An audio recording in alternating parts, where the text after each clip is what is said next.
चिरापुंजी आणि मावसी मीरा जागेसारखाच पाऊस छत्रीपूरमध्ये होत होता. छत्रीपूरच्या नदी नाले 12 महिने जोरदार पावसाने भरलेले होते. पाण्याची नदी म्हणजे आसरा देवी या गावची कुलदैवत होती, ज्यांचं एक मोठंसं मंदिर या गावामध्ये होतं आणि लोक त्यांची खूप पूजा करायची. पाण्याची समस्या इथे हे सामान्य होतं. लोक जेव्हाही घराच्या बाहेर निघायचे, छत्री आणि रेनकोट त्यांच्या नेहमी जवळ असायचं. अरे हा आहे जीत, जो एक जादूगर आहे. छोटे मोठे जादू दाखवून तो लोकांचा मनोरंजन करायचा. आज रविवार आहे, तर मुले सुद्धा त्यांचे जादू बघण्यासाठी एकत्र झाले आहेत. मित्रांनो, आता मी तुम्हाला अशी जादू दाखवेल की तुम्हाला मज्जा येईल एकदम. हे बघा, माझ्या हातात काही आहे? काहीच नाहीये. बघा, आता बघा. अरे हा तर खोटी जादू दाखवतो. खरा जादूगर तर होता याचा बाप. असं वाटत होतं की त्याच्याकडे खरंच काहीतरी जादुई शक्ती आहे आणि खरंच तो काही करू शकत होता. एका मिनिटात माणसापासून कोंबडी बनवून टाकायचा आणि पोपटापासून माणूस बनवायचा. हा बाबा, मी पण ऐकलं होतं गुरुभाईकडे खरंच एक जादूची छडी होती, ज्याला फिरवून ते खूप मोठी जादू करायचे. गरिबांची त्यांनी खूप मदत केली होती आणि गरजोती त्यांना सुद्धा खूप मदत करत होते. त्यांच्यापेक्षा मोठा जादूगर मी आजपर्यंत नाही बघितला. कमाल होते ते, कमाल. हा, बरोबरच बोलत होते हे लोक. जीतूच्या वडिलांकडे पुरोभाईजवळ एक असं जादू होतं की लोक खरंच मंत्रमुक्त होऊन जायचे. बोलतात की पुरोभाईच्या या जादूचा राज होता त्यांना मिळालेला एक सिद्ध पुरुषांकडनं ती जादूची छडी. या छडीमुळे पुरो काका लोकांची मदत सुद्धा करायचे. बाबा, यावेळी शेताची पेरणी काही चांगली नाही झाली. काही पैसे मिळाले असते तर सणासाठी काही चांगले कपडे खरेदी केली असते. अरे कपडे काय खूप मोठी गोष्ट आहे. हे घे, आत्ताच हजर करतो. पुरोभाई थोड्याच दूर जाताच त्यांना एक गरजू आजी दिसते. ती खूप दुखी होती. काय झालं आई? दुखी का दिसत आहेस? अरे काय सांगू बाळा, माझा नवरा मागच्या वर्षीच वारला होता. ते कमवून आणायचे आणि आम्ही जेवायचो, पण जेव्हापासून ते वारले मी इथे मरते आहे.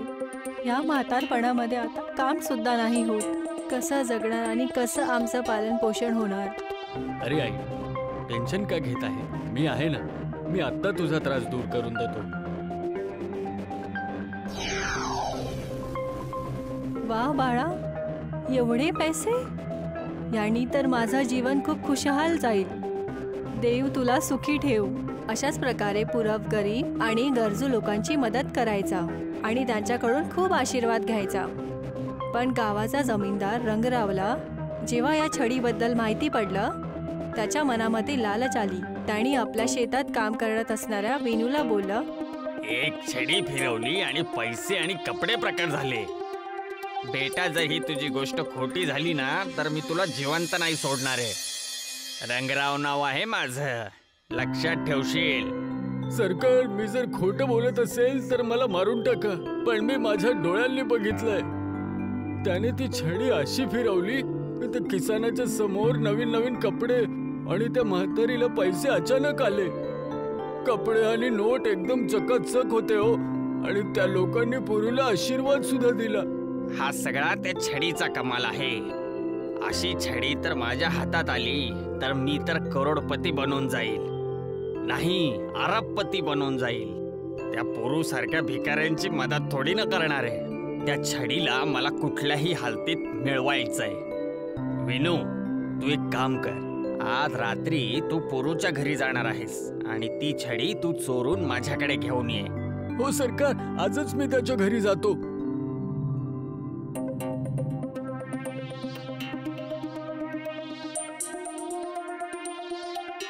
जेव्हा विनू पुरोबाईच्या घरामध्ये जाऊन जादुई छडीला शोधत होता, तर तेव्हाच ती छडी त्याला पुरोबाईच्या बाजूला दिसली. त्याने ते चोरण्यासाठी जेव्हा हात समोर केला, तेवढ्यातच पुरोबाईचा डोळा उघडला. तर तू माझी ही जादूची छडी घेऊन पळून जायचा विचार करत होतास. आत्ता तुला अत्तल घडवतो.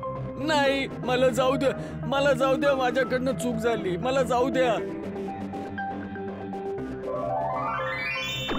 घे, आता तू कुकडू कुकडू करत बैस आणि सकाळी सकाळी माझ्या घराच्या अंगणामध्ये बाग दे. पुरवबाईंनी त्याच्या चुकीची त्याला शिक्षा तर दिली, पण त्या घटनेनंतर पुरवबाई त्या गोष्टींबद्दल विचार करत बसले. जर ही छडी कोणा चुकीच्या माणसाच्या हातात पडली तर खूप त्रास होईल. काहीही चुकीचं होऊ शकतं. त्याचमुळे मला ह्या छडीला घराच्या संदूकमध्ये लपवून ठेवावं लागेल. ह्या छडीच्या बद्दल अशी बातमी पसरवावी लागेल की ही छडी माझ्याकडून कोणी चोरून नेली. तेव्हाच ही जादूची छडी संदूकमध्ये व्यवस्थित राहील. मग त्यानंतर पुरवबाईने त्या जादूई छडीचा कधीच वापर नाही केला. पण काही वर्षानंतर पुरव आपल्या शेवटच्या क्षणामध्ये होता. तू त्यांच्या जवळ होता तर त्यांनी सांगितलं, जितू, असं वाटतं माझ्या जायची वेळ आलेली आहे. तू खूप मन लावून जादूची कला शिकत राहा आणि त्याला लोकांच्या मनोरंजनासाठी वापर. ती जादूची छडी ज्याची बातमी मी फैलवली होती की ती चोरी झाली आहे, खरं तर ती चोरी नाही झाली आहे. त्या जादुई छडीला मी माझ्या संदूकमध्ये लपवून ठेवलंय. त्या छडीचा तू तेव्हाच वापर कर जेव्हा आपल्या छत्रीपूरच्या लोकांना त्याची जास्त गरज असेल. हो बाबा, मी नक्की हेच करेल. बाबा, बाबा. पुरुबाईच्या मृत्यूनंतर जितू जादूच्या खेळाने लोकांचं मनोरंजन करून आपलं पालन पोषण करायला लागला. पण इथे गावातल्या जमीनदार रंगरावची लालच वेळेवेळेने वाढतच जात होती. बघ रे जीवा, तू मला बोलला होता ना की 2 महिन्यात उधार घेतलेले पैसे वापस देईल. आज 3 महिने झाले, तू आज 1 रुपया नाही दिलाय. त्यामुळेच तुझ्या जमिनीवरती मी कब्जा करत आहे. पण मालक, माझी जमीन घेतली तुम्ही तर मी शेती कशी करेल आणि आपल्या परिवाराला कसं पाळेल? मी पैसे नाही कमवले तर तुमचे पैसे पण नाही देऊ शकणार. असं नका करू सरकार. असं करणार तर तुम्हाला आसरा देवी कधी माफ नाही करणार. आमचा तर नाही, आमच्या गावाच्या देवीची तरी इज्जत ठेवा. मला माझी जमीन देऊन टाका. आसरा देवीच्या नावाने मला घाबरू नको आणि असं रडल्याने काही फायदा नाही. मला माझे पैसे दे, नाहीतर जमीन माझ्या नावावरती कर. रंगराव जसं छत्रीपूरला लुटायलाच बसला होता. गावातली कुलदैवत आसरा देवीचंही त्याला भीती नव्हती. एक वेळीची गोष्ट होती. रात्रीच्या वेळेला आसरा देवीच्या मंदिराचे दरवाजे जेव्हा लागले होते तेव्हा माझी किती दिवसापासून इच्छा होती की हे सोनं मला भेटलं पाहिजे. मला सोने दागिने देवीच्या मूर्तीवर काय करताय? मी याला विकून तर अजून श्रीमंत होईल. दुसऱ्याच दिवशी गावामध्ये दागिने चोरीची गोष्ट खूप जोरात पसरली. चोराच्या शोधामध्ये त्याआधी गावामध्ये जोरात पूर आला. लोकांच्या घरातलं सामान त्या पुरामध्ये वाहून जायला लागलं. हे बघून जितूला राहवलं नाही आणि त्याने आपलं संदूक उघडलं. ओहो, ह्या पुराने तर गाववाल्यांची जमीन खराब करून टाकली. गावाला माझी गरज आहे आणि हीच खरा वेळ आहे जेव्हा ह्या छडीला मी आता वापरू शकतो. याच्या वापराने मी माझ्या गाववाल्यांचा जीव वाचवू शकतो. माझ्या छत्रीपूर गावाच्या लोकांची रक्षा कर. मग काय होतं, त्या उलट्या छत्रीमध्ये गावातली सगळी लोक आलीत आणि ती छत्री उडताच गावातल्या जवळच्या पहाडावरती जाऊन थांबली. सर्वजण पहाडावरती उतरलेत. हे काही साधा सुद्धा पूर नाहीये. हा आसरा देवीचा श्राप आहे, ज्याने पण मंदिरात जाऊन देवीचे दागिने चोरलेत आणि जर तो चोर नाही पकडलेला गेला तर हा पूर पूर्ण गावाला खाऊन टाकेल. पण चोराचा पत्ता कसा काय लागेल बाबा? मी ऐकलं होतं की देवी नाराज होते तर खूप मोठा पूर येतो, पाऊस येतो आणि त्या पावसामध्ये जर जो व्यक्ती भिजत नाही तोच माणूस गुन्हेगार असतो. जाऊन बघून ये, जो आपल्यामध्ये सुखा आहे. तेव्हाच तिथे जीवा ओरडतो, अरे हे बघा, रंगराव तर पूर्ण सुकलेले आहेत. हा, मीच चोरलेले आहेत ते दागिने, पण मी ते नाही देणार मी. रंगराव, तुला तर तुझ्या चुकीची शिक्षा तर तुला कायदा देईलच, पण माझी पण एक सल्ला देतो. या गाववाल्यांचं नुकसान करून कधी सुखी नाही राहू शकणार. त्यामुळे सोडून दे असले काही चुकीचे कामं करणं. मला माफ करा.